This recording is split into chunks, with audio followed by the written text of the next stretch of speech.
अस्सलाम वालेकुम नाजरीन, मैं हूं अरसलान राजपूत। नाजरीन, क्या आप जानते हैं कि ईरान के एक सीनियर रुकन पार्लियामेंट ने पहली बार यह एतराफ़ किया है कि अमरीकी सदर डोनाल्ड ट्रंप ने ईरान को सऊदी वलीअहद के जरिए एक खुफिया पैगाम भेजा और इस पैगाम में ऐसे 3 मुतलबात शामिल थे जिन्हें तेहरान ने फौरी गैर मंतकी करार दे दिया। ये वो लम्हा है जिसने पूरे मशरक़ वस्ता की सफारतकारी को एक नई सिमत में धकेल दिया। आज हम इसी कहानी को मुकम्मल, सादा और न्यूट्रल अंदाज में समझेंगे।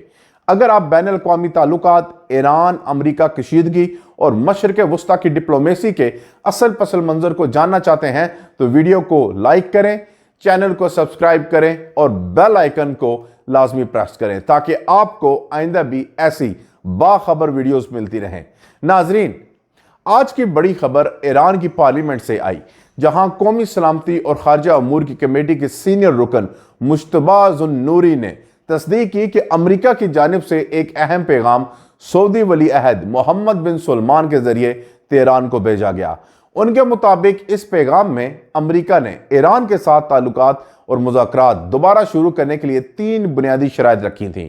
ज़ुन्नूरी ने गुफ्तगू में वाज़ा किया कि ईरान की नज़र में ये शराइत ऐसी नोयत की थीं जिन्हें तस्लीम करना मुमकिन नहीं। उनके बकौल ये 3 मुतलबात ईरान की इलाकाई दिफाई पॉलिसी के मरकजी अनासर से मुतल्लिक थे और ईरान के मुताबिक अमरीका ने इन निकात को बतौर इब्तदाई शर्त रखा, जबकि मुज़ाकरात का उसूली तरीका यह होता है कि दोनों जानिब से लचक दिखाई जाए। ईरानी रुकन पार्लियामेंट ने कहा कि अगर वाशिंगटन हकीकत में बामानी मुज़ाकरात चाहता है तो फिर उसके लिए ज़रूरी है कि वो यक तरफा तकाज़ों की बजाय बायमी एतमाद कायम करे। उन्होंने कहा कि ईरान किसी ऐसी गुफ्तगू का हिस्सा नहीं बन सकता जिसमें पहले से तयशुदा शराइत मुसल्लत की जाएं। उनका कहना था कि मुज़ाकरात के लिए बुनियादी मियार नीयत का खुलूस और अमली रवैया होता है, ना कि ऐसा ढांचा जो किसी एक मुल्क की ताकत हो या तरजीह पर मबनी हो। इसी गुफ्तगू में उन्होंने ईरान के इलाकाई किरदार के बारे में कहा कि तेहरान अपनी पॉलिसियों को दिफाई ज़ाविये से देखता है और किसी भी तब्दीली के लिए ऐसे माहौल की ज़रूरत होती है जिसमें एतमाद मौजूद हो।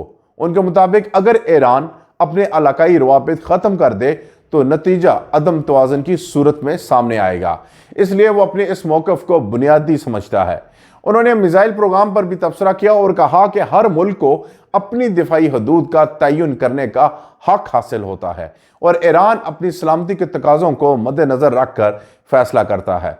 उनके मुताबिक किसी मुल्क से यह कहना कि वो अपनी दिफाई सलाहियतों को महदूद करे अमली तौर पर मुमकिन नहीं होता जब तक कि बायमी सिक्योरिटी के ठोस फ्रेमवर्क मौजूद ना हो। गुज़िश्ता हफ्ते सामने आने वाली खबरों में बास हल्कों ने यह दावा भी किया था कि ईरान ने सऊदी अरब के जरिए अमरीका के साथ बातचीत की कोशिश की। ताहम ईरान के सुप्रीम लीडर आयतुल्लाह अली खामनाई ने अपने खिताब में यह बात सराहतन से मुस्तरद कर दी और उन्होंने कहा कि ईरान किसी भी ऐसी सरगर्मी का हिस्सा नहीं बना जो उसकी खुददारी पर समझौता करे और उन्होंने वाज़ह किया कि तेहरान ने अमरीकी सदर से राब्ते की कोशिश नहीं की।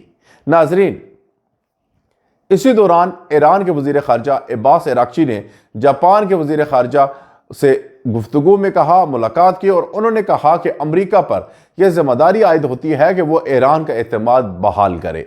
उन्होंने इस बात पर भी जोर दिया कि ईरान ने हालिया बरसों में कई सफारती अमलों में अदम एतमादी का तजर्बा किया, इसलिए अगर अमरीका दोबारा मुज़ाकरात चाहता है तो उसे माहौल को काबिल एतमाद बनाना होगा।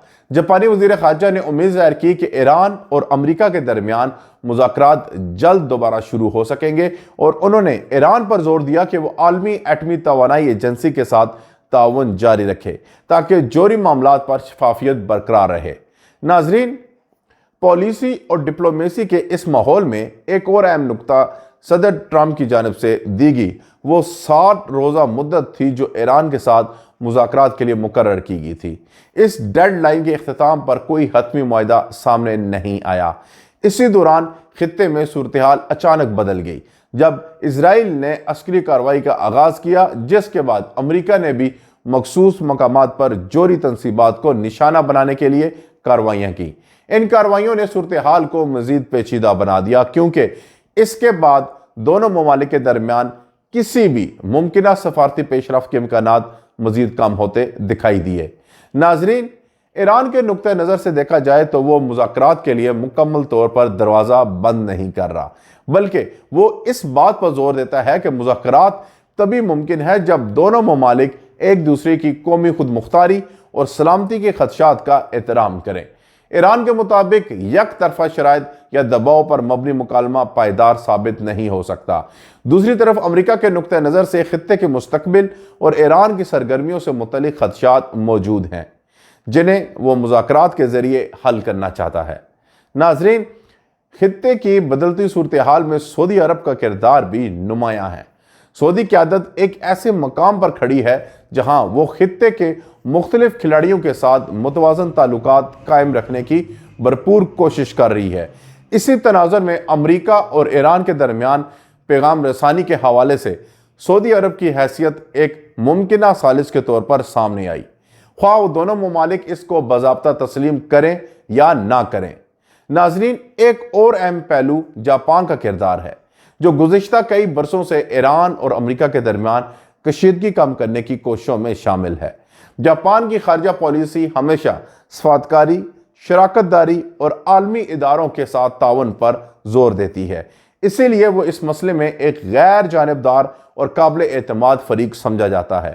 خطے کی مجموعی صورتحال کو دیکھیں تو واضح ہوتا ہے کہ ہر فریق کے اپنے مفادات، خدشات اور ترجیحات ہیں۔ ایران اپنی سلامتی اور خود مختاری کے پہلو کو بنیادی سمجھتا ہے، امریکہ علاقائی اثرات اور جوہری معاملات پر زور دیتا ہے، جبکہ دیگر ممالک سفارتکاری اور مذاکرات کی بحالی کے خواہاں ہیں۔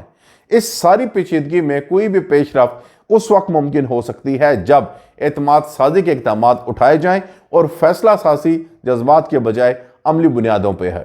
ناظرین، اگر آپ چاہتے ہیں کہ ہم اس موضوع کی اگلی اپڈیٹس، نئی سفارتی پیش رفت یا خطے میں بدلتی ہوئی پالیسیوں کا تفصیلی تجزیہ بھی اس نیوٹرل انداز میں لاتے رہیں تو ابھی چینل کو سبسکرائب کریں، ویڈیو کو لائک کریں اور نیچے کمنٹ میں بتائیں کہ اگلی ویڈیو کس موضوع پہ ہونی چاہیے۔